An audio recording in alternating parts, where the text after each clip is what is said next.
మాయ చేసిరు భూములు మేసిర్రట ఇది ఎవరో మరి రాసిండు బానే. మెదక్ జిల్లాలోని 429 ఎకరాల ప్రభుత్వ భూముల అన్యాక్రాంతం ధరణి వేదికగా హక్కులు మారినట్టు ప్రాథమిక అంచనా వేస్తున్నారు. సిట్టు ఏర్పాటుకు ప్రభుత్వం కసరత్తు చేస్తుంది. ఎంత 429 ఎకరాల భూమి, 1 ఎకరం కాదు, 2 ఎకరాలు కాదు, 3 ఎకరాలు కాదు. ఇది గొప్ప విషయాలు ఇవన్నీ మంచి మంచి. అంటే భూభారత్ వచ్చింది, భూములు మనకు వస్తాయి, ధరణి దరిద్రం పోయింది చెప్పిరు కదా జనాలు. సో ఇప్పుడు వాళ్ళే రాస్తారు, వాళ్ళ పేపర్లే రాస్తుంది. కాంగ్రెస్ నాడిది, మన నాడు ఏం కాదు. 1 కాదు 2 కాదు, ఏకంగా 429 ఎకరాల ఇనాం భూములను మాయం చేసిరు. ఈ భారీ కుంభకోణం మెదక్ జిల్లా శివంపేట మండలం సికంద్లాపూర్లో చోటు చేసుకుంది. విశ్వసనీయ సమాచారం ప్రకారం 1954-55 కాస్రా అనుసరించి సర్వే నెంబర్లు 33 నుంచి 38 వరకు, 40 నుంచి 42 వరకు, 68, 70, 74, 67, 87 76, 87 వరకు మొత్తం 429 ఎకరాల ప్రభుత్వ భూములు ఉన్నాయి. వీటిని ఆనాడే దస్తా గర్దాగా రికార్డులో నమోదు చేసిరు. అంటే ఒక విధంగా వీటిని ఇనాం భూములుగా పరిగణిస్తాం. అయితే పలువురు వీటిపై తమకు హక్కులున్నాయంటూ రెవెన్యూ అధికారులకు దరఖాస్తు చేయడం, కోర్టుల్లో కేసులు వేయడం, అవి దీర్ఘకాలికంగా కొనసాగడం జరుగుతూనే ఉంది.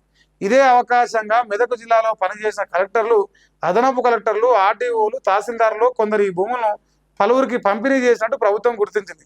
ఇందుకోసం వారు కొంచెం కొంచెం భూ విస్తీర్ణాన్ని ఇనాం రికార్డుల నుంచి తప్పించిర్రు.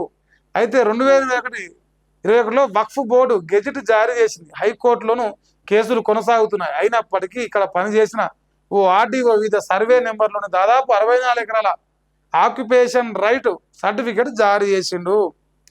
అయితే మీకు గతంలో నేను చెప్పిన, రాష్ట్రంలో కాంగ్రెస్ ప్రభుత్వం ఏం సక్కమైంది ఏం కాదు, బీఆర్ఎస్ ప్రభుత్వం కూడా ఏం సక్కమైంది ఏం కాదు అన్నాడు.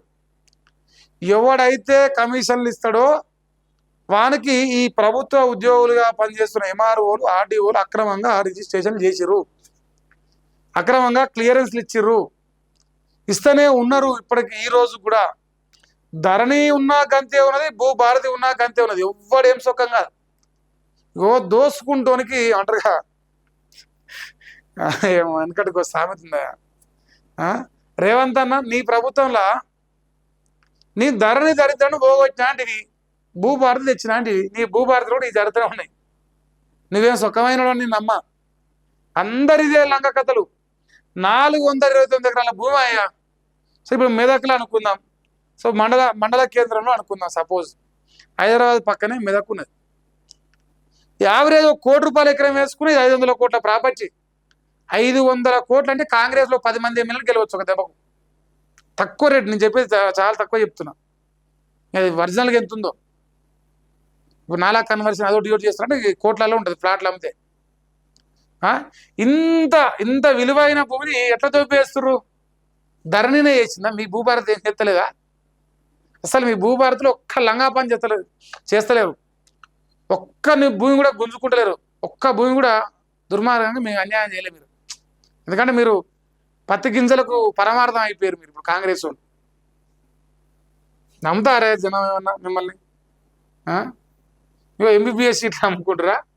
భారీగా పెరిగిన ఎంబీబీఎస్ సీట్లట 2025లో కొత్తగా 810 వచ్చినాయట. సర్కారు వైద్య కళాశాలలు 110, ప్రైవేటు డీమ్డ్ కళాశాలలో 700, మొత్తంగా రాష్ట్రంలో అందుబాటులోకి 9,650 సీట్లు ఉన్నాయట. మరి ఎవరైనా డాక్టర్లు కావాలంటే మరి మీరు చూసుకోరే, సీట్లు పెరిగినాయట మీకు.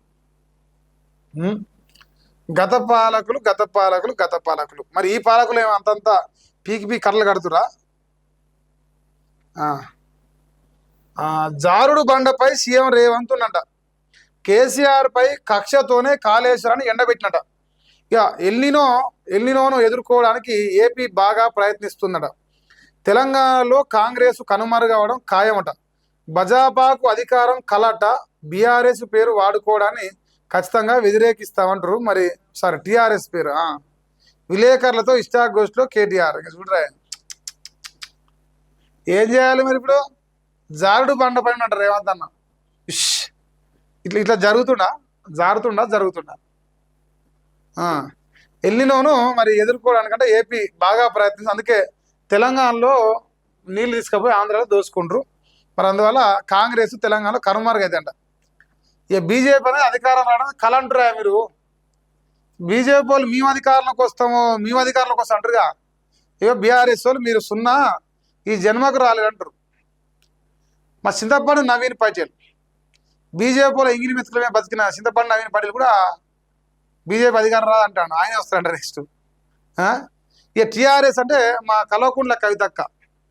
సో కల్వకుంట్ల కవితక్క నీకు మీ ప్రియతమ్మ అన్నయ్య ప్రేమతో, చెల్లెమ్మకు ప్రేమతో ఏమంటే పేరు వాడుకోవడానికి ఖచ్చితంగా వ్యతిరేకిస్తున్నాం అంటుండు. ఇప్పుడు మీకు నచ్చలేదు, ఆమెకు నచ్చింది, తప్పేందా? మీకు నచ్చని పని ఆమె నచ్చినట్టు చేసుకునేది. తెలంగాణ రాష్ట్ర సేన అని పెట్టుకునేది, తెలంగాణ రాష్ట్ర సమితి అని పెట్టలే కదా. సో ఆమె నచ్చిన పేరు ఆమె పెట్టుకుంది. మరి వ్యతిరేకిస్తారంటే నాకు తెలిసి ఇప్పుడు ఎన్నికల అధికారికి అంటే ఎన్నికల అధికారులకు కంప్లైంట్ ఇచ్చేది వీళ్ళే, కల్వకుంట్ల కవిత పార్టీ పేరు పైన. ఇప్పుడు వాళ్ళు కన్ఫర్మ్ చేస్తారు దాన్ని, మేము వ్యతిరేకిస్తున్నాం ఖచ్చితంగానే. విలేకరుతో మాట్లాడినంట. ఇక ముఖ్యమంత్రి రేవంత్ రెడ్డి ఇప్పుడు జాడు బండ పైన ఉన్నట, పోయే కొద్దీ పాతాళానికి జాడడం తప్పితే లేవడం ఉండదట. మరి రాష్ట్రంలో అంతేనా? Same to same. సిసిఐ విషయంలో రాష్ట్రం సహకరించడం లేదని కేటీఆర్ అంటుండు. సహకరించదు. మేము చంద్రబాబుకి ఏమైనా కావాలంటే చెప్పు, సహకరిస్తాం. మంచి పనులకు సహకరిస్తాం, లంగ పనులు ఉంటే చెప్పు చేస్తాం. సో అది ఒక వార్త.